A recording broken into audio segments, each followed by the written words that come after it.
네, 북미 정상회담이 한국 시간으로 10일 오전 10시에 개최됩니다.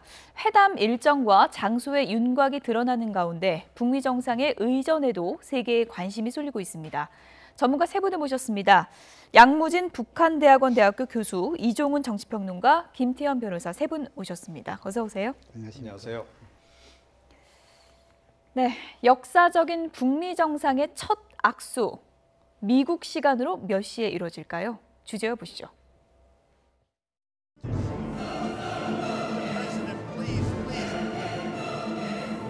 If he came here, I'd accept him. We should be eating a hamburger on a conference table, and we should make better deals with China and others. At 9 a.m. Singapore time and take place on June 11th, 9 p.m. East Coast time.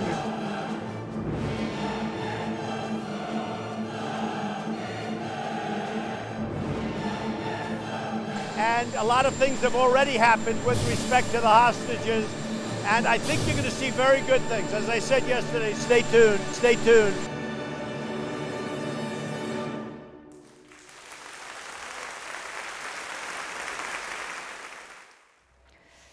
네, 채널 고정화라고 늘 반복해서 얘기했던 트럼프 미국 대통령.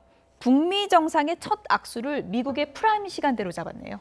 네, 예. 절묘하죠. 예, 절묘합니다. 그러니까 왜 예. 싱가포르에서 그렇게 아침 일찍부터 회담을 할까? 통상적으로 그렇게 일찍 이제 하는 경우가 잘 없잖아요. 예. 보통 이제 점심 시간을 해서 이제 전후해서 이렇게 정상회담이 이제 배치가 되기 마련인데, 그러니까 일부러 이렇게 당긴 그게 확실히 좀 확연히 눈에 띄죠.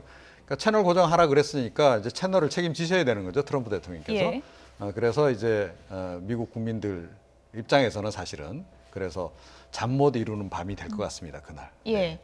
프라임 시간대에 북미 정상이 악수를 하고 미국 시간으로 기준으로 이게 맞춰졌다면 미국 그 시청자들이 잠들기 전, 그러니까 자정 이전에 뭔가는 내놓을 것이다. 네. 이런 또 추측이 나오고 있습니다. 이제 미국이 워낙 시장이 큰 시장이다 보니까 올림픽 같은 거 할 때 100m 결승 이런 거 할 때는 이제 미국 동부 프라임타임 시간에 맞춰서 이제 하긴 하거든요. 그래서 예전에 아마 제 기억에 88 올림픽 때도 이 100m 결승을 토요일 낮 12시인가 했습니다. 농구 결승도 그 시간에 했어요. 미국 동부 밤에 맞추려고.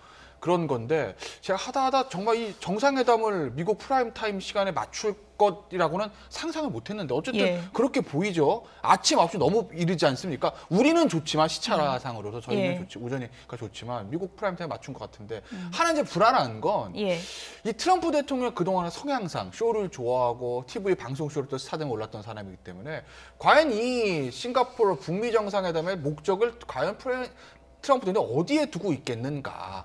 그 약간 불안한 생각이 드는 거죠. 11월 미국 중간 선거를 앞두고 김정은과 사진 찍으면서 봤지? 내가 뭐 하나 해냈는 걸? 야, 이제 미국은 안전해. ICBM은 미국까지 오지 않을 거야. 뭐 이 정도 선에서 혹시 뭔가 끝맺으려고 하는 것 아닌가라는 조금 불안한 생각도 드는 여러 가지 징조들이 좀 보여서 저는 이 시간 자체에서 조금 느낌은 좀 전 개인적으로 좀 불안한 생각이 좀 있습니다. 네, 싱가포르 시간으로 오전 9시부터 시작되는 정상회담이기 때문에 거의 뭐 하루 종일도 이제 조율을 할 수 있다. 이런 또 하루 종일 회담 전망이 나오고 있습니다.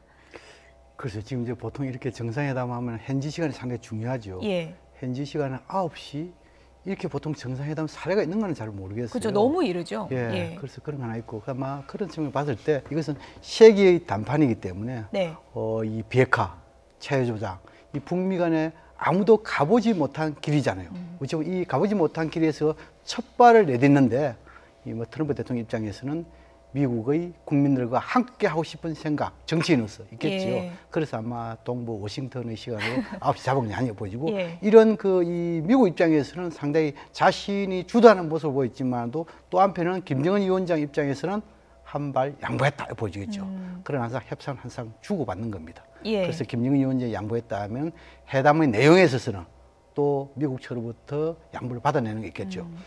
지금 9시 시작했다 하면 회담의 시간이 상당히 길어질 수 있는 이러한 하나의 메시지가 담겨 있는데 어찌 보면 저는 이 만남에 있어서는 악수를 시작해서 끝마칠 때는 포옹으로 끝날 것이다. 악수를 시작해서 포옹으로 끝낸다. 뭐냐면 무겁게 시작해서 가볍게 끝난다. 그 결과는 좋은 결과가 예측되는 대목이다. 저는 그렇게 전망을 합니다. 이제 뭐 큰 틀은 갖춰졌습니다. 시간도 정해졌고요. 그리고 이제 싱가포르에서 열리는 장소도 확정이 됐습니다. 앞으로는 의전의 디테일에 관심이 쏠릴 텐데요. 이제 북미 간의 의전의 디테일에 대한 논의가 이제 본격화될 텐데 하나하나 좀 저희가 짚어보겠습니다. 먼저 제3국에서 열리지 않습니까? 이 회담장에 이제 그림 연출을 할 때 누가 먼저 도착할 것인가? 이 부분도 상당히 관심입니다. 그렇죠. 이제 지금은 이제 이 김창선 이 국무위원회 부장이 직접 가지고 현장에서 하고 지금 이제 또 마무리도 아마 선발대 가가지고 이 북미 간에 또는 싱가를 포함한 3자 간에 아주 그 이 분초를 다퉈가면서 모의 회담이랄까요? 뭐 이런 모의 의전 그것을 할 거다 저는 생각하고요.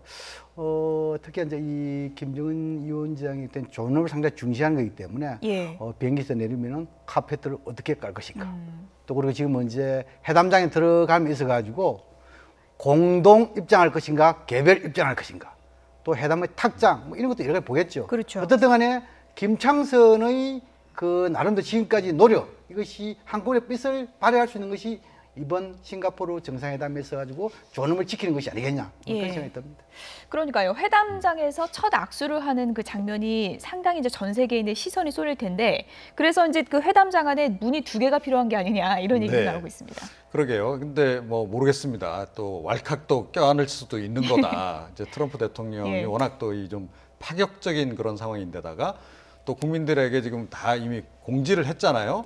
채널 고정하라고. 그럼 뭔가 이렇게 멋진 장면 하나를 보여줘야 되는데 그런 것을 좀 연출하려 들 가능성은 좀 없잖아 있다라고 생각하고 어쩌면 좀 그러니까 형님 입장 내지는 주인 입장에서 손님을 만든 식으로 연출할 가능성도 있다고 봅니다. 형님이 주인인 겁니다. 그래서 먼저 어찌 됐건 뭐 이제 김정은 위원장이 서방 진영으로 이렇게 오는 그런 형식이니까 그래서 싱가포르 그 회담장에 먼저 트럼프 대통령이 이제 도착을 하거나 아니면 이제 미국이 숙소로 정한 곳을 이제 베이스 캠프로 삼아서 그쪽에서 손님을 맞는 방식으로 그림을 연출해야 될 가능성이 높지 않을까. 저 개인적으로는 그렇게 추정을 해봅니다.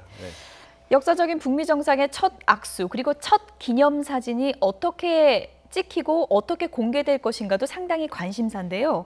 이런저런 얘기들이 나오고 있습니다. 먼저 이 부분을 좀 짚어볼까요? 두 정상의 키 차이도 하나의 또 변수가 될 수 있다는 얘기가 나오고 있습니다. 그러니까 김정은 위원장은 정확한 키는 저희가 모르지만 167cm로 추정되고 있고요. 트럼프 미국 대통령은 190도 넘는다 이런 얘기가 나오고 있습니다. 그래서 20cm가 거의 넘게 차이가 나는 거잖아요. 그런데 김정은 위원장이 과거에 폼페이오 장관을 만났거나 시진핑 주석을 만났을 때는 이렇게 걸어가서 서서 악수하고 사진 찍는 것을 그대로 공개했단 말입니다. 그래서 이번에는 어떻게 할까 상당히 궁금한데 트럼프 대통령과는 차이가 너무 커서 앉아있는 사진만 공개할 거다 이런 얘기도 있습니다. 글쎄요, 뭐 그럴 수도 있는데 굳이 저는 근데 트럼프 대통령은 그걸 용인 안 할 것 같은데요. 그러니까 저는 이제 아까도 제가 말씀드렸죠. 트럼프 대통령 워낙 이번 회담에서 뭐 성과도 성과지만 이 사진 찍히고 보여주는 화면 이걸 가지고 아마 11월 중간 선거에 좀 이용하려는 어떤 그런 정치적인 계산을 깔고 있다고 보기 때문에 그런 의전에 있어서 과연 뭐 북한에게 양보를 하겠는가 아마 이제 본인이 절대적으로 유리한 위치에서 아마 그림 같은 것들을 좀 만들려고 하지 않겠습니까? 그래서 굳이 뭐 김정은 위원장을 위해서 내가 키 차이가 나니까 안 서고 그냥 앉을게 라는 것을 트럼프 대통령 측도 오케이 할까? 저는 그냥 회의적으로 보고요. 그냥 원래대로 사진 찍을 것 같습니다. 왜냐하면 트럼프 대통령 거군 거 뭐 세상에 다 알려진 거기 때문에 그리고 뭐 동양인이 사실은 서양인보다 키 작은 게 사실 그렇게 뭐 아주 뭐 좀 뭐랄까 좀 이렇게 창피하거나 숨기고 싶은 부분들은 아니거든요. 그러니까 북한에서도 뭐 절대 존엄이라고 하지만 그걸 가지고 신경 써가지고 저희는 무조건 앉아서 해야 되겠습니다. 이렇게까지 저는 하지 않을 거라고 보고 있어요. 근데 그럼에도 불구하고 키높이 구두를 신을지 모른다라는 얘기가 벌써 나오거든요. 키높이 구두요? 그러니까 김정일 전 위원장이 사실은 키높이 구두를 신으셨잖아요.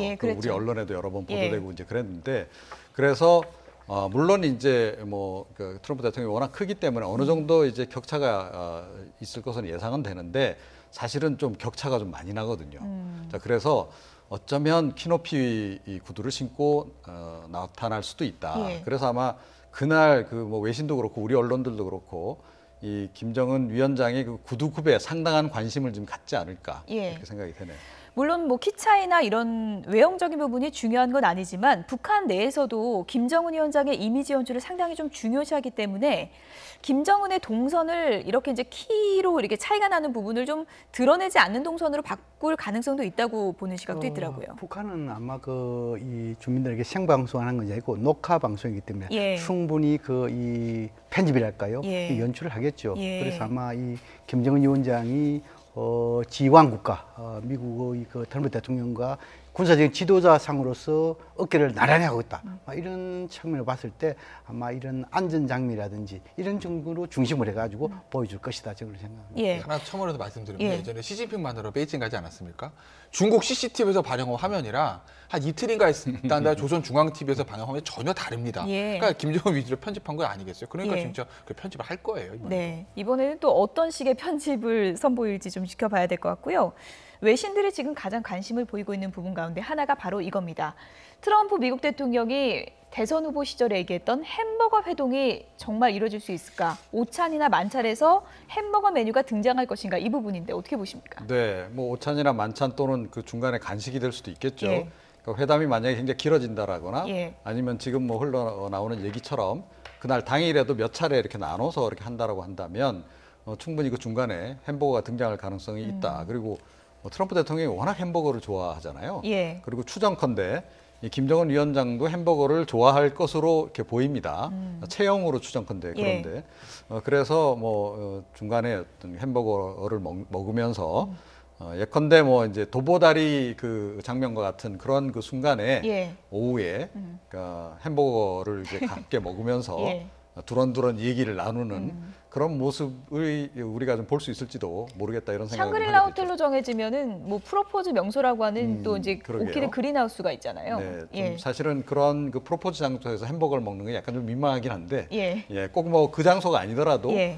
지금 다른 어떤 섬도 지금 함께 얘기가 되고 있지 않습니까? 그래서 장소가 어디 될지는 좀 아직 좀 예상을 좀 불허하는 상황이기 때문에 예. 그런 장면을 어느 정도 연출을 할 가능성은 좀 충분히 있다. 그렇게 생각을 합니다. 예. 그러니까 이른바 먹방이 되는 거죠. 먹방. 네. 예, 북미 정상의 먹방 메뉴. 이것도 이제 벌써부터 관심사고요. 그리고 이제 또 하나가 만약에 이제 만찬이나 오찬에서 건배를 할 경우에는 또 이런 차이점이 있습니다. 두 정상 사이에 주량이 상당히 좀 차이가 있는데요.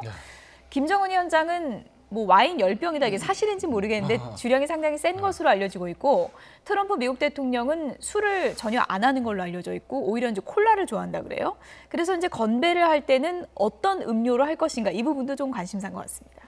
그래서 지금 김정은 위원장이 술을 조금 한다. 예. 이것은 이미 이 후지모토 겐지 요리사라든지 예. 또 지금 이제 미국의 프로 농수 로드먼 이런 사람 할 때 상당히 이 와인을 좋아한다 알려졌고 또 그리고 지금 이제 지난 그 판문점 정상회담 할 때도 또 그것을 좀 꽤 즐겼다 이렇게 알려지고 있죠. 예. 그러나 그에 비해서 트럼프 대통령은 전혀 술을 못하는 그래서 이 건배를 할 때는 콜라를 갖고 한다 이렇게 알려지지 않습니까? 어쨌든 간에 지금 문제 건배는 한 사람만 하는 것이 아니고 서로 번갈아가며 하기 때문에 트럼프 대통령은 이 콜라를 가지고 건배할 수 있고 또 지금 이제 이 김정은 위원장은 와인을 갖고 할 수 있겠죠. 예. 어쨌든 간에 섞어서는 할 수 없으니까 그래서 서로 존중하면서 하지 예. 않겠느냐 저는 그렇게 생각하고 그다음에 하나만 더 추가한다면 예. 햄버거 이 지금 이제 트럼프 대통령이 대선 기간에 이 김정은 위원장이 미국에 오면은 와싱턴 오면은 지금 이제 이 햄버거를 하겠다 먹고 뭐 대하겠다 이런 예. 이야기죠. 지금 문제는 와싱턴 오지 않고 지금 싱가포르니까 그렇죠. 어찌 보면은 더 강하기 위해서 햄버거와 코카콜라 이것을 동시에 놓고 할 줄은 모르겠어요. 그런 측면에서도 아마 이 둘 다 김정은 위원장과 트럼프 대통령 모두 과거를 따지면은 선전선동의 맹수이기 때문에 여기 대해서 또 하나의 대결이 될 수 있을 것이다 그런 생각이 듭니다. 예, 뭐 간략하게요. 아무래도 김창선 부장이 그때 이제 비행기에서 무슨 자료 보는 것도 화제가 됐었는데 무엇보다 중요한 게 김정은 위원장이 이제 신변 보장이다 하지 않았습니까? 먹는 거 하나하나 상당히 좀 사전에 치밀하게 볼 것 같은데 어떻게 좀 다를까요? 다른 정상들하고? 그렇죠. 지금 김창선 이 부장의 경우에는 어찌 보면 이 김정은 위원장이 모시는 사람이지만 신적인 존재잖아요. 예. 존엄 막 그런 차원에서 사전에 음식 같은 거 예를 들어 가지고 김정은 위원장이 좋아하는 음식 플러스 또 북한을 나름대로 상징하는 그런 음식 이런 것도 일부 가져가는 것도 있고 또 그러나 또 지금 이제 이 북미 간 정상이기 때문에 또 이 상대방에 대한 존중 이런 거 하기 때문에 아마 그런 부분 다 고려해 가지고 예. 상당히 신경을 쓸 것이다 저는 그렇게 생각을 합니다. 근데 지금 이제 특히 우리 이 남북 정상회담 볼 때는 이 문재인 대통령이 김정은 위원장을 고려해 가지고 서해서 감자전 뭐 이런 것도 지금 이제 준비를 했지 않습니까? 예. 근데 과연 트럼프 대통령이 그런 북한 김정은 위원장 고려해 가지고 이 서해서 감자전 같이 준비할지는 모르겠어요. 메뉴를 정하는 거는 지금 제3국에서 열리기 때문에 어떻게 해야 되는 건가요? 누군가 한쪽에서 준비하는 건 아니지 않습니까? 아니죠. 예. 서로가 그것도 협의를 해가지고 다 하는 것이죠. 그래서 골고루 양국의 상징하는 그런 음식들이 나올 것이다. 이렇게 이해하면 될 것 같습니다. 예. 뭐 세계 회담이다 보니까 이거저거 사전에 상당히 좀 관심을 모으고 있는데 북미 정상의 이제 동선도 어떻게 되는지 미리 좀 살펴보도록 하겠습니다. 먼저 트럼프 미국 대통령은 이제 캐나다에서 G7 정상회의를 마치고 싱가포르로 오게 되는데 에어포스 원 이제 타고 오게 되겠죠. 그리고 이제 김정은 위원장의 동선이 관심입니다. 회담 하루 전에 평양을 출발하지 않을까 예상이 되고요. 이른 시간에 열리기 때문에 중국 경유 가능성이 또 주목을 받고 있고 일단 전용기를 이용해서 올 것인가 이 부분도 상당히 관심사 아닙니까? 네, 예. 워낙 이제 비행기를 좋아하는 거로 알려져 있지 않습니까? 그래서 지금 사실은 저 전용기가 이제 인류신기라고 이제 약간 좀 그 구형 모델이긴 한데요. 그런데 뭐 최근에 그 화면에 나오는 거 보니까 잘 관리를 한 것 같아요. 그래서 뭐 장거리 비행하는데도 좀 문제가 없는 것 같고 그래서 싱가포르로 바로 올 수도 있을 거라고 좀 봅니다. 그러니까. 중국을 또 거쳐올 경우에는 또 다른 또 뒷말이 또 나올 가능성이 예. 높잖아요. 그러니까 특히 트럼프 대통령이 시진핑 주석하고 김정은 위원장이 만나는 거 굉장히 불편해하고 예. 계속 이제 있기 때문에 직접 갈 가능성 저는 뭐 현재로서는 그 가능성이 조금 더 높지 않을까 이렇게 생각을 합니다. 그럼에도 중국 들를 것이다 이런 말이 계속 나오고 있는 것 같습니다. 글쎄요. 예. 그러니까 중국 이제 들렸을 때 예를 들면 뭐 그 비행기 문제 때문에 뭐 중국을 경유해서 거기서 뭐 민항기를 탈지 어쩔지 예. 모르겠으나 그런 어떤 절차적인 문제라면 상관이 없을 텐데 만약에 중국을 경유해서 베이징에서 상당한 시간이 있었다 보낸다 하면 당장 중국 당국의 만남 얘기 나오지 않겠습니까? 예. 왜냐면 사실 김영철이 뉴욕 갈 때도 중국에서 몇 번 시간을 바꿨다. 그리고 평양 들어갈 때도 중국에서 비행기 시간 몇 번 바꿨다. 이걸 가지고 중국에 사전에 협의를 하고 평양 다시 돌아갈 때도 중국의 북미 회담 결과 자체를 알려준 것 아니야라는 예. 얘기를 나오지 않았습니까? 그런데 만약에 김정은 위원장이 베이징에서 상당 시간 머물러서 그러면 중국 당국과의 사전 접촉 얘기가 나오기 시작하면 예. 이건 사실은 싱가포르를 가는 마당에 굉장히 좀 악재죠. 왜냐하면 트럼프 대통령 입장에서 너 거기서 뭐 했냐? 이거 안 묻겠습니까? 예. 지금 뭐 러시아 외무부 장관 만나서 북러 정상 회담 잡는 것 자체에 관해서도 지금 트럼프 대통령 굉장히 좀 신경질적인 반응을 보이고 있기 때문에 과연 김정은이 대사를 앞두고 그런 부분에 있어서 트럼프 대통령 신경을 거둔 일을 할까? 저는 뭐 개인적으로 좀 의문을 가지고 있습니다. 그럼에도 불구하고 북한이 이제 중국을 염두에 둘 수밖에 없다. 또 역사적인 북미 정상회담을 앞두고 중국을 무시할 수만은 없는 상황이 있다라는 분석이 상당히 많지 않습니까? 어느 정도 가능성이 있다고 보십니까?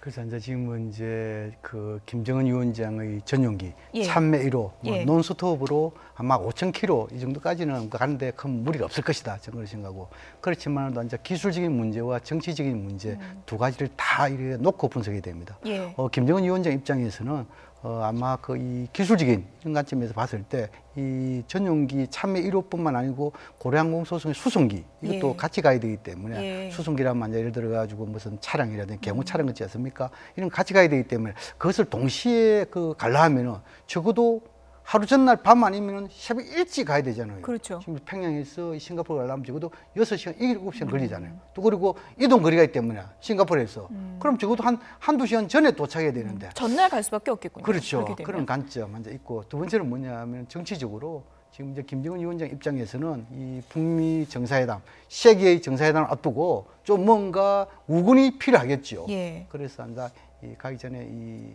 시진핑 주석 만남 필요 있고 또 그리고 북미 정상회담 이후에 예. 가장 중요한 부분이 북중 간의 경제 협력이다 말입니다. 그렇죠. 그런 것도 있고 이러기 때문에 아마 그런 감안해가지고 막바로 갈 것인가 아니면 중국을 격려해 갈 것인가 예. 반반을 열어놓고 봐야 된다 그런 생각이 듭니다. 예. 만약에 중국 방문을 사전에 한다면 그게 또 북미 회담의 변수가 되진 않을까요? 어떻게 보십니까? 이 본래 이 장사 이 지도자를 장사로 표현해서는 좀 어색합니다만 예. 또 이 셈법이 아주 빠른 기업가 출신들 이 사람들은 자기 외에 다른 사람들을 만나고 예. 또 이 상인들이 자기보다 뛰어나고 이렇게 상당히 좋게 평가하는 거 싫어해요. 예. 그래서 지금 이제 세계 단판에서 중간 지점에서 뭐 러시아라든지 중국이 끼어드는 것을 상당히 싫어하는 그런 게 있겠죠. 예. 그런데 또 한편으로 좀 크게 생각할 필요가 있어요. 지금 이제 김정은 위원장이 혹시나 중국을 경유해서 간다 손 치더라도 예. 뭐 중국의 이런 이 시진핑 주석과 만남의 시간은 짧고 좀 더 길게 뭐 중국의 계획개방 지역을 간다든지 이렇게 하면 오히려 국제사회에 이 북미 담판 이후에 북한이 뭔가 변화의 모습 이렇게 보여주지 않겠습니까? 그런 측면 봤을 때 좀 시진핑 주석이 만난 이런 데 있어가지고 트럼프 대통령이 좀 크게 생각해 줘야 되는데 이것은 너무 좁게 자기 중심적으로 생각한다면 역시 그렇다면 뭐 정상회담 앞두고 기분 상한 일이 될 수는 있겠죠. 예. 싱가포르까지 안전하게 가는 것도 이제 김정은 위원장이 상당히 좀 신경 쓰이는 문제일 테고 지금 회담 일주일 앞두고 참 속내가 복잡할 것 같은데 내가 떠나면 평양은 누가 지키나 이런 또 걱정도 들 것 같습니다. 예. 그런데 이제 최근에 연습을 좀 했잖아요. 그러니까 중국을 이제 2차례 다녀오기도 했고 그랬기 때문에 그러니까 나름 이제 그 예행 연습을 좀 한 게 아닌가. 지난번에 이제 사실은 참매 1호 같은 경우에도 그러니까 국가 로고도 바꾸지 않았어요. 예. 그것도 뭔가 이렇게 싱가포르행을 염두에 둔 거다라는 얘기가 그때 이제 있었는데 그래서 일단 뭐 처음에는 사실 중국 갈 때 열차로 갔는데 그 다음에는 이제 항공기로 갔고 예. 그래서 이제 중국을 다니면서 약간 좀 이제 그 훈련을 좀 한 그런 상황, 예행 연습을 좀 한 상황이다. 그래서 이번에도 역시 이제 그때와 동일하게 특히 이제 지난번에 중국에 처음 갔을 때는 그래도 좀 꽤 시간을 길게 사실은 이제 비운 상황 아니겠어요. 그래서 그 또한 예행 연습을 충분히 했을 것이다. 예. 그래서 본인이 떠나면 그 뒤를 어떻게 관리한다라고 하는 부분에 대해서 준비를 다 해놓고 가지 않을까. 그리고 최근에 이제 군 수뇌부도 다 이렇게 좀 사실은 온건파로 바꾸지 않았어요. 그렇죠. 그런 것도 사실은 어쩌면 그러니까 이 북미 정상회담을 앞두고 좀 대비를 한 거 아닌가 이런 생각도 좀 하게 합니다. 네. 이렇게 되면 김정은 위원장이 싱가포르를 가게 되면 북한에 지금 누가 이렇게 공식적으로 지키게 되는 건가요? 2인자를 누구라고 봐야 되는 건가요? 아마 김정은 위원장 입장에 볼 때는 군부들의 이런 통제랄까요, 감시랄까요, 이게 또 중요하겠죠. 더 중요한 것은 위기 대처 능력이 있는 사람이 돼야 됩니다. 혹시 군부들뿐만 아니고 다른 사건, 사고도 일어날 수 있지 않습니까? 거기에 대해서는 경험이 풍부한 사람이 돼야 되거든요. 그렇죠. 라고 한다면은 아마 지금 현재 국무위원회 부위원장이고 또 지금 당 중앙군사위원회 위원이고 과거에 군을 통제할 수 있었던 총정치국장 출신 최용해가 남을 당시에 좀 더 높지 않을까 그렇게 전망을 합니다.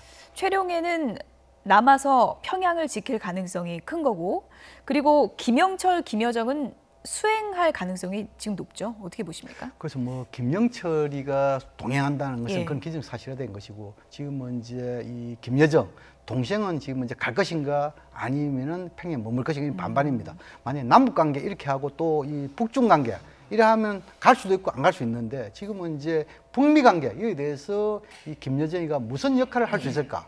막 그런 관점에 봤을 때 안 갈 가능성이 있다고. 지금은 이제 이 여사들이 지금 안 가지 않습니까? 그렇다면 혹시나 미국에서 트럼프 대통령의 딸 이방카 이게 온다면 거기에 대한 일종의 카운터파트로서 김여정 동행 가능성 배제는 할 수 없겠지요.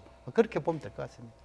글쎄요, 이건 뭐 알 수는 없는데 저는 개인적인 생각을 말씀드리면 저는 평양에 남을 것 같아요, 김여정. 왜냐하면 이게 사실 백조혈통이라는 게 이제 북에서는 굉장히 그들에겐 중요하지 않습니까? 근데 이번에 싱가포르 방문이 예전 베이징 방문과 전혀 질적으로 다른 것이 중국 방문할 때는 그 일정이 사전에 알려진 게 아니에요. 그러니까 아마 내부적으로도 몇 명 아주 핵심들만 알았을 겁니다. 김정일 시대 때 마찬가지면 김정은도 일정이 사전에 노출된 게 없거든요. 근데 이번에 평양을 비우는데 이미 일정이 사전에 노출돼 있죠. 그렇기 때문에 김정은 입장에서 보면 만약에 평양에서 무슨 일이 일어난다면 시기는 지금 아니겠습니까? 본인이 평양을 비운 사이에 이미 다 일정은 짜 있는 상태고 그렇기 때문에 아마 그런 점을 감안해서라도 백조혈통의 일원이고 김정은이 가장 총애하고 믿는 김여정을 평양에 남겨두지 않을까 하는 게 제 생각인데 일주일 있다 틀릴 수도 있겠죠. 일주일 있다 누가 수행하는지 그 부분도 저희가 좀 관심 있게 지켜보도록 하겠습니다. 미국 내부로 좀 들어가 봐야 될 것 같습니다. 역사적인 북미 정상회담을 앞두고 요즘에 눈에 띄지 않는 사람이 있습니다. 주제어 보시죠.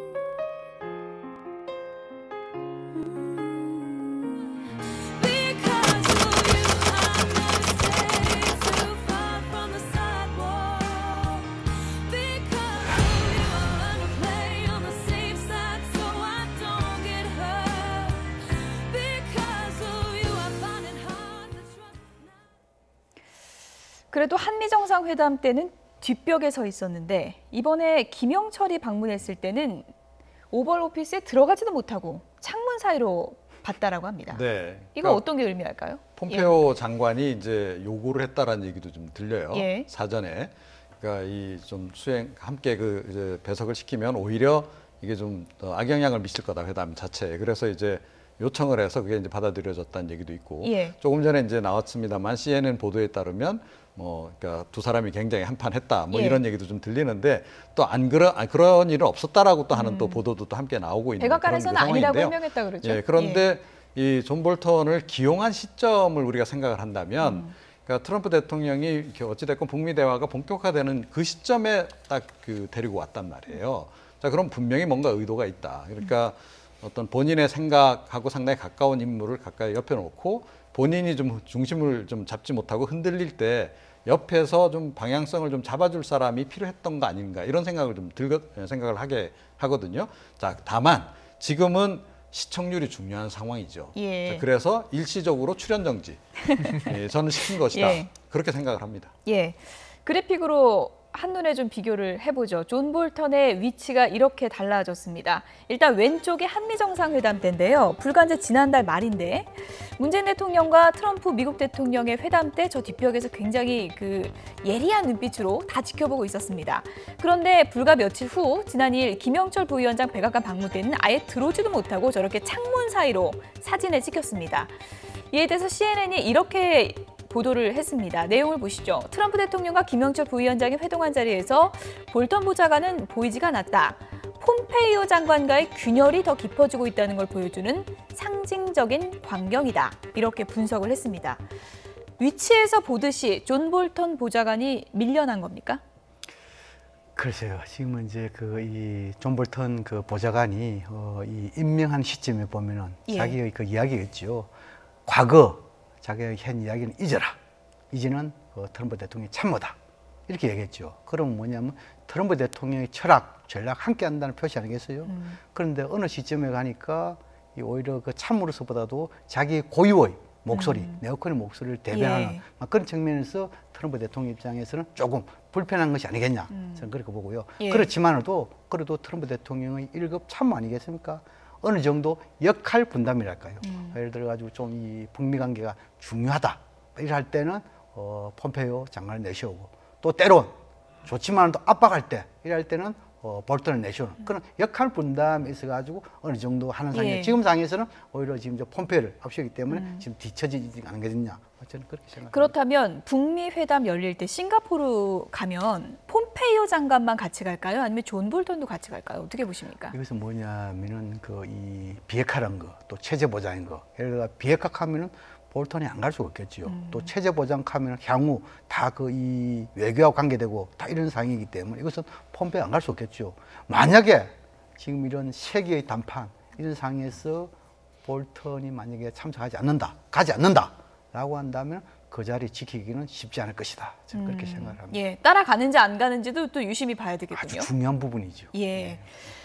존 볼턴의 위치가 달라진 것이 트럼프 미국 대통령이 핵폐기에 대한 달라진 전략을 보여준다 이런 얘기도 있습니다. 그러니까 핵폐기에 대한 전략이 달라졌는지 아닌지는 뭐 진짜 일주일 있어야 봐야 예. 알겠지만 물론 최종적인 건 한 2년 있어야 결과가 나오겠죠. 예. 그런데 단순히 이제 존 볼턴이 옆에 있느냐 없느냐를 떠나서 트럼프 대통령이 그날 이제 김영철과 회담을 마치고 며칠 전이죠. 마치고 나와서 이제 기자들 앞에서 장시간 얘기하지 않았습니까? 그때 나온 워딩들이 기존에 그가 했던 말들과는 워낙 좀 차이가 있어서 물론 뭐 속뜻은 본인만이 알겠지만 겉으로 나온 것들이요. 예를 들면 나는 그날 서명하지 않을 거야. 그때부터 시작이지? 예. 하루로 끝나는 거 아닌데? 계속 할 건데? 뭐 이런 부분들 그리고 나 대북제도 더 이상 안 했으면 좋겠어? 라는 이런 말들이 과연 트럼프 대통령이 CVID에 대해서 얼마만큼 생각을 가지고 있고 그것을 관철시킨 의지가 있고 김영철과 얘기해서 그 부분에 대해서 어느 정도 합의가 됐느냐에 대해서 사실 좀 의구심을 가질 수밖에 없는 워딩 아니겠습니까? 예. 그래서 아마 조금 우리나라 일각에서도 굉장히 좀 걱정을 하고 있는 거죠. 특히 이제 보수 언론하고 이제 보수 세력 중심으로 해서 야 이거 이러다가 트럼프 대통령 미국 중간선거 앞두고 지금 미국을 향하는 ICBM 정도만 없애는 거 정도에서 예. 만족하는 거 아니야? 라는 그런 걱정들이요. 예. 오늘 문재인 대통령도 확고한 평화 구축이 상당히 좀 중요하다고 했는데 확고한 평화 구축은 완전한 핵 폐기가 돼야 가능하겠죠. 그런데 최근에 달라진 트럼프 미국 대통령 태도에 대해서 우려하는 목소리가 정치권에서도 계속 나오고 있습니다. 유승민 대표 얘기 좀 들어보시죠. 그러나 불과 일주일 앞으로 다가온 싱가포르 회담에서 트럼프 대통령과 김정은이 과연 짧은 시한 내에 일괄 타결 방식으로 CBID에 합의할 수 있을지는 의문스러운 상황입니다. 우선 트럼프 대통령의 말이 달라졌습니다. 김영철을 만난 이후에는 이전까지와 다른 말들을 하기 시작했습니다. 트럼프 대통령에게 요구합니다. 북한의 완전한 비핵화부터 해결해야 합니다. 언제까지 CBID를 달성하겠다는 것인지에 대해 김정은의 육성으로 약속을 받아내야 합니다. CBID에 대한 확실한 약속 없이 ICBM의 폐기와 핵 동결 정도로 종전선언, 대북 제재 완화, 경제 지원을 약속한다면 이는 결코 대한민국이 받아들일 수 없을 것입니다. 바로 우리가 이제 우려하는 시나리오 아니겠습니까? ICBM 미사일 정도 폐기하고 우리에게 이제 경제 지원을 하도록 하는 그런 시나리오인데요. 어느 정도 가능성이 있다고 보십니까? 저는 그럼에도 불구하고 CVID를 트럼프 대통령이 포기하진 않을 거다라고 봅니다. 예. 그러니까 그걸 포기할 경우에는 정말 미국 내에서 큰일 나죠. 그러니까 트럼프 대통령이 미국 내에서 우리 지금 홍준표 대표처럼 트럼프 패싱이 공화당 내에서 일어날 가능성이 높습니다. 그래서 그 가능성은 희박하다. 어찌됐건 이번에 지금 협상 진행되는 과정에서 좀 중간에 나온 얘기는 폼페이오 장관이 이제 CVIG를 얘기하지 않았습니까? 그러니까 CVID 대 CVIG. 그러니까 체제 보장도 함께 이제 끼워 넣어서 지금 이제 전체적으로 제가 보기엔 CVIDG 그게 이제 그 트럼프 모델이 아닌가 싶어요. 자, 그래서 CVID는 분명히 들어가 있다라고 저는 이제 생각을 하고요. 확인이 좀 필요하긴 합니다만 그런 정도로 일단은 이제 앞으로 진행되지 않을까 생각을 하고 유승민 대표의 발언은 저는 뭐 보수 성향의 야당 대표가 할 수 있는 그 원칙적인 발언이었다라고 저는 생각을 합니다. 그래서 오히려 홍준표 대표가 그동안 너무 이렇게 신랄하게 이야기한 것보다는 훨씬 더 좀 설득력이 좀 있는 그런 지적이었다 이렇게 생각을 합니다. 양무지 교수님, CVID를 김정은 위원장의 좀 육성으로라도 좀 확실하게 받아줬으면 하는 이제 바람을 이제 유승민 대표가 얘기를 했는데 우리가 이제 북미 회담 전에 좀 미국 측에 공식적으로 좀 부탁하거나 요청할 수 있는 부분이 있을까요? 그거야. 지금 이제 우리 이종훈 선생님께서 잘 말씀했는데 이 CVID 이것이 안 들어가면은 이것은 국제적인 사기다고 누가 믿겠습니까? 그래서 지금 이번에는 북미 정상을 합의서에 분명 완전하고 검증 가능하며 되돌릴 수 없는 비핵화, 되돌릴 수 없는 체제 보장 이것이 반드시 저는 문구에 들어갈 것으로 보이고 또 이제 그 속에서 일본 항에는 북한의 완전한 이런 비핵화에 대한 여러 가지 이행 시간표라든지 좀 구체적인 이런 그 이행에 대한 일종의 단계적인 표랄까요, 품목이랄까요 이게 들어가고 이 항에 있어서는 완전한 체제 보장 이런 것이 들어갈 거라고 생각해요. 그러나 좀 더 구체적인 디테일한 부분에 대해서는 실무회담 그래서 언제 개최하고 이런 거 들어가고 하나 더 추가한다면 차기 2차 북미 정상회담 이 정도까지는 이번 그 1차 북미 정상회담 합의서에 들어갈 것이다. 그러니까 유승민 대표께서 너무 거기에 대해서는 걱정 안 하셔도 좋다. 막 그런 생각이 듭니다. 첫 번째 북미 정상회담이다. 백악관에서 이런 표현을 썼는데 그렇다면 두 번째, 세 번째 로드맵도 트럼프 미국 대통령이 생각하고 있는 게 아니겠습니까? 어떻게 보십니까? 그래서 지금 이제 트럼프 대통령이 이 김영철 통지부장 만난 이후에 메시지가 좀 복잡합니다. 뭐 첫 번째 만남의 과정이다부터 시작해가지고 앞으로 더 만날 수 있다. 그리고 사인은 안 할 수도 있다. 하여튼 이러한 것이 결국은 뭐냐니까 최후 마지막까지 김정은 위원장에 대한 일종의 압박인지 아니면 지금 이제 미국 내에서 의회와 행정부 간에 아직까지 완전한 북한에 대한 체제 보장에 대해서 합의점이 없어가지고 좀 시간을 벌려는 것인지 아니면 지금은 이제 국제사회 비핵화 있어가지고 또 참모들 의견이 있어가지고 쉽지 않다. 다시 말해서 신고, 사찰, 검증 다소 시간이 걸린다. 여기에 대해서 이 트럼프 대통령이 완전 인식해가지고 하는 이야기인지 좀 이제 이 분석에서 애로사항이 있습니다. 어떻든 간에 이번 첫 만남과 마지막 만남 그렇게 일구와 출구에 있어서는 양 정상 간의 사인이 들어가야만이 이것이 이행력도 있고 국제사회에 대해서 어느 정도 뭡니까? 합의에 대해서 공감을 받지 않겠습니까? 그래서 아마 이번에는 뭐 첫 번째, 두 번째 앞으로 만남 때 손 치더라도 적어도 선언 정도 이런 부분에 대해서 사인은 들어갈 것이다. 저는 그렇게 전망합니다. 북미 정상회담의 역사적인 첫 악수가 이제 일주일 후면 저희가 이제 눈으로 확인할 수 있을 텐데요. 의전의 디테일이 앞으로 어떻게 퍼즐이 맞춰질지 이 부분을 좀 관심 있게 지켜보도록 하겠습니다. 양무진 교수님 여기서 인사드리겠습니다. 고맙습니다. 네, 정치권 소식으로 넘어가 보도록 하겠습니다. 서울시장 선거, 단일화 셈법이 복잡해지고 있습니다. 주제어 보시죠.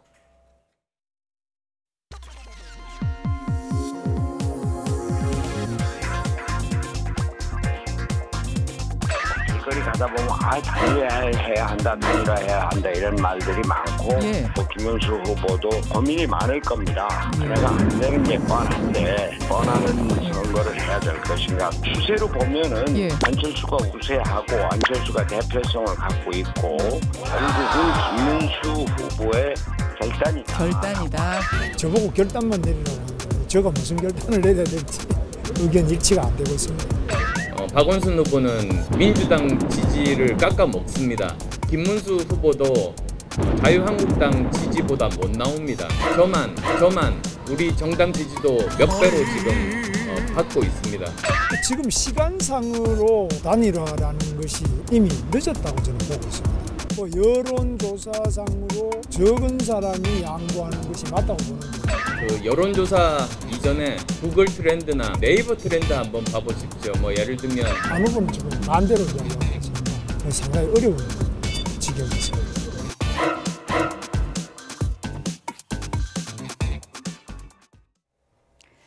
정리하자면 단일화를 놓고 서로 양보해라 이렇게 주장을 하고 있는 상황인데요. 시간이 얼마 없습니다. 김태현 변호사님, 교통 정리를 좀 해주시죠. 그러니까 시간이 이제 없는 것이 아마 내일이 현충일이잖아요. 7일부터 여론조사 공표 금지 기간이에요. 8일에 이제 사전투표 합니다. 그렇죠. 그럼 사전투표 하기 전에 단일화를 해야 되거든요. 그렇죠. 그러면 여론조사로 만약에 이게 돌려서 한다고 하게 되면 지금쯤 합의가 돼야 돼요. 묻는 꿀을 뭐로 할 것인가. 그래야 이제 내일 하루 연정을 돌려서 7일 날 마지막 공표하면서 자 단일화를 김문수 후보를 하기로 했습니다. 안철수 후보를 하기로 했습니다. 이렇게 결과가 나올 거 아니겠습니까? 그런데 지금 시간이 없잖아요. 그러면은 여론조사를 돌려서 하는 것이 어렵다고 하면 둘 중에 한 사람이 양보해야 되는 건데 그렇죠. 지금 왜냐하면 두 사람의 여론조사 결과를 보면 비등비등합니다. 그렇기 때문에 힘의 차이가 나야 적은 사람이 양보를 할 텐데 그게 또 안 되거든요. 그래서 저는 현실상 과연 이루어질까? 만약에 두 사람의 의지가 있다고 하더라도 저는 현실상 되기는 굉장히 어렵다고 봐요. 사실상 내일하고 모레 이틀밖에 없는 거니까요. 보통 단일화하면 여론조사 보고 추이를 보고 이제 한쪽이 양보하는 거잖아요. 근데 서로가 다 내가 잘 나온다고 하니까 이게 사실이 어떻게 되는 겁니까? 그런데 객관적으로 그동안에 이제 일련의 여론조사 결과들을 쭉 나온 거 보게 되면 김문수 후보 같은 경우에는 그래도 자유한국당 지지율이 좀 있다 보니 정당 지지율하고 좀 비슷하게 좀 그렇게 나오고 있는 그런 그 양상을 보이고 있거든요. 20% 전후대로 이제 보이고 있는데 안철수 후보 같은 경우에는 아직 거기에 못 미친다는 거죠. 그래서 사실은 안철수 후보가 계속 양보를 요구하려면 적어도 그 김문수 후보에 비해서 그러니까 오차 범위 밖으로 지지율이 더 높게 나와야 이게 이 얘기가 됩니다. 그런데 지금 오차 범위를 좀 벗어난 상황에서 본인이 좀 뒤처지고 있는 게 좀 더 객관적인 상황이라고 이제 봐야 되는 거죠. 게다가 지금 정당 어떤 규모에서도 큰 차이가 있고, 그러니까 큰 정당이 이런 상황에서 양보하는 일은 거의 없습니다. 그러니까 오히려 지는 쪽을 택하지 선거에서 지는 한이 있어도 이렇게 사실은 좀 설익은 상태로 통합 또는 단일화를 추진할 가능성은 없다. 그리고 시기적으로도 보면 조금 전에 말씀하셨다시피 이미 실기를 좀 한 게 아닌가. 그래서 뜸을 너무 좀 늦게 들이기 시작해가지고요. 사실은 이미 밥이 한쪽에서 다 설고 있다. 지금 상황이 그렇다라고 저는 생각을 합니다. 네. 두 분 다 이제 시점이 늦었고 단일화 가능성은 높지 않다라고 이제 분석을 해주셨는데 가정입니다. 막판에 이제 단일화를 해야 하고 한다고 가정을 하고 누군가 포기를 해야 된다면 누가 더 경쟁력이 높은 겁니까? 본선 경쟁력이요? 이거 잘못 얘기하면 선거법 위반되는 거 아니에요? 글쎄요, 표의 확장력이라는 측면에서 보면 안철수 후보가 좀 더 나은 측면이 있을 거예요. 근데 다만 지난 대선 때부터 제가 줄기차게 드리는 말씀인데 안철수 후보의 장점은 표의 확장력은 있을 수 있다. 그런데 문제는 이 기존 고종표, 이 콘크리트가 단단한 지지층이 없기 때문에 그 지지층이라는 게 공중에 붕 떠 있는 것이거든요.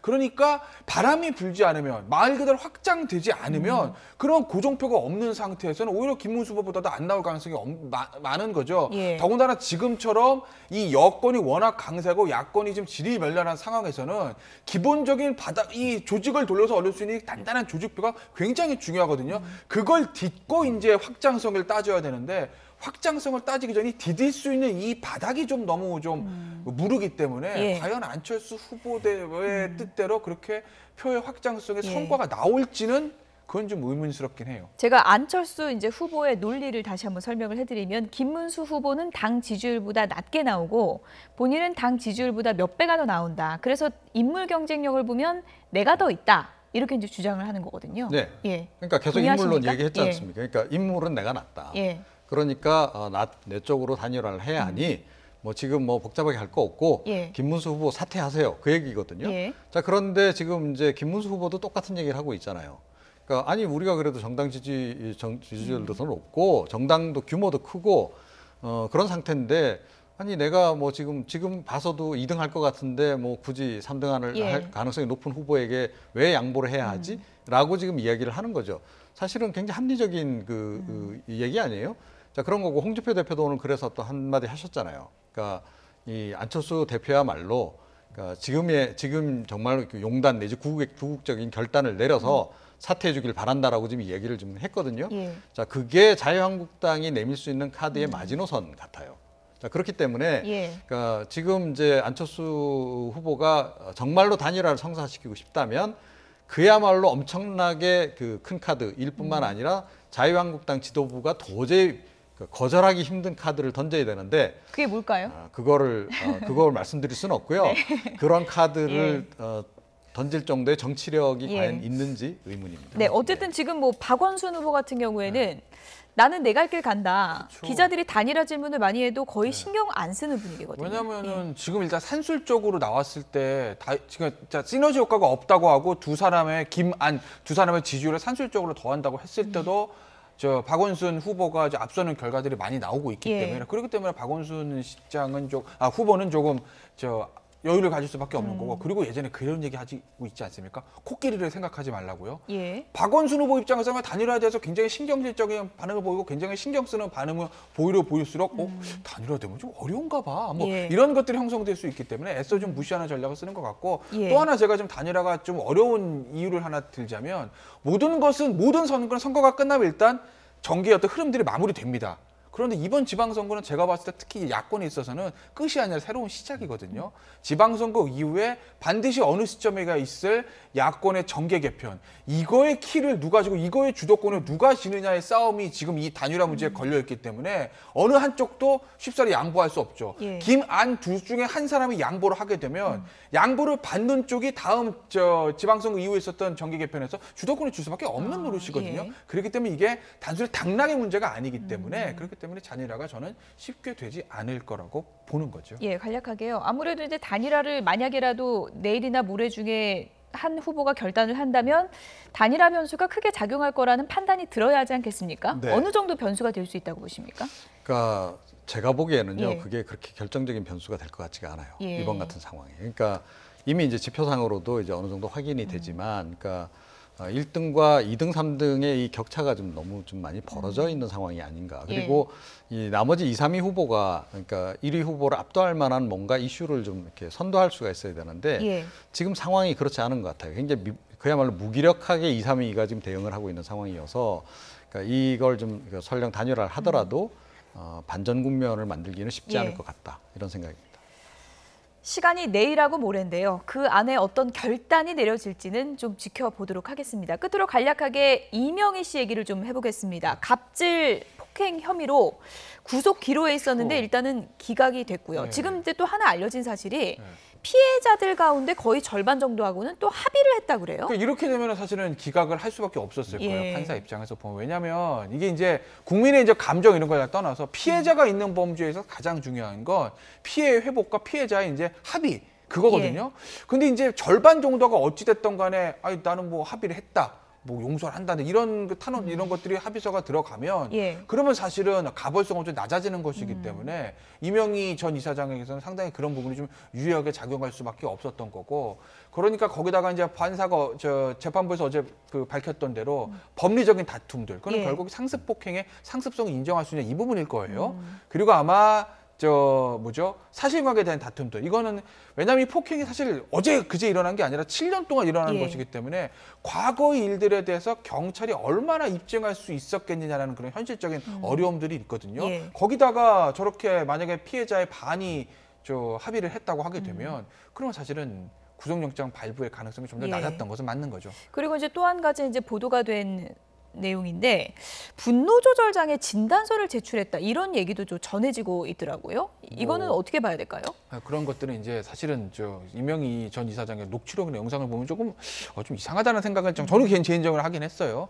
그러니까 막 그런 부분들에 대해서 이제 분노 조절 장애 그러니까 일종의 이제 심신미약을 주장하는 것이거든요. 분노 조절 장애가 있다고 해서 본 재판에 갔을 때 그래. 당신 이상한 사람이야. 아까 심신미약해서 내가 형을 감경해 줄게. 라고 할 것인지는 그거는 다퉈봐야 됩니다. 왜냐하면 정신병 일종의 병 아니겠습니까? 그게 질환이 있다고 해서 무조건 심신미약 되는 것은 아니라 그건 사건 기록이라든지 법정에서의 피고인의 태도들을 보고 법원이 종합적으로 판단하는 것이거든요. 그렇기 때문에 저걸 가지고 구속영장이 기각에 어느 정도 영향을 끼쳤는지는 알 수는 없으나 그렇지만 이명희 전 이사장 입장에서 보면 본인들이 써낼 수 있는 카드는 다 써낸 거죠. 본인들 스스로 내가 문제가 있습니다라는 것도 밝혔고 어쨌든 뭐 절반과는 합의를 봤으니까요. 과정은 저희가 정확히 알 수 없지만 합의서 이렇게 모아오고 분노 조절 장애다 해갖고 제출해서 그러니까 처벌 아니라 난 치료받아야 될 사람이다라고 이제 주장을 하는 건데 이것이 좀 어떻게 보면 갑질에 대한 반성과는 거리가 먼 행동이다 이렇게 비판이 나올 수밖에 없지 않습니까? 네, 그렇습니다. 사실은 이번에 이제 기각되고 나서 재판부를 비난하는 그런 여론이 이제 굉장히 좀 많이 나왔었는데요. 그런데 알고 보니 그 기각 뒤에 이제 합의가 있었다는 거죠. 그래서 이제 사실은 이번 기각을 더욱더 씁쓸하게 좀 보지 않을 수 없는 그런 그 상황인데다가 갑질에 더해서 돈 X라고 있지 않습니까? 그것까지 결국 한 거 아닌가. 그래서 이 사람들을 회유하거나 뭐 좋게 말하면 설득이지만 일종의 협박도 하고 또 금전적으로 또 뭐 나쁘게 얘기하자면 일종의 매수 비슷하게 한 거 아닌가라고 하는 그런 의혹까지도 좀 들게 해서 더욱더 좀 씁쓸한 그런 그 상황이죠. 분노 조절 장애이기 때문에 이제 치료가 필요하다라는 주장까지 했는데 갑질 피해 당한 분들에게는 진정한 사과는 했는지 이 부분도 상당히 좀 궁금하네요. 지금까지 이종훈 정치평론가 그리고 김태환 변호사 두 분이었습니다. 고맙습니다.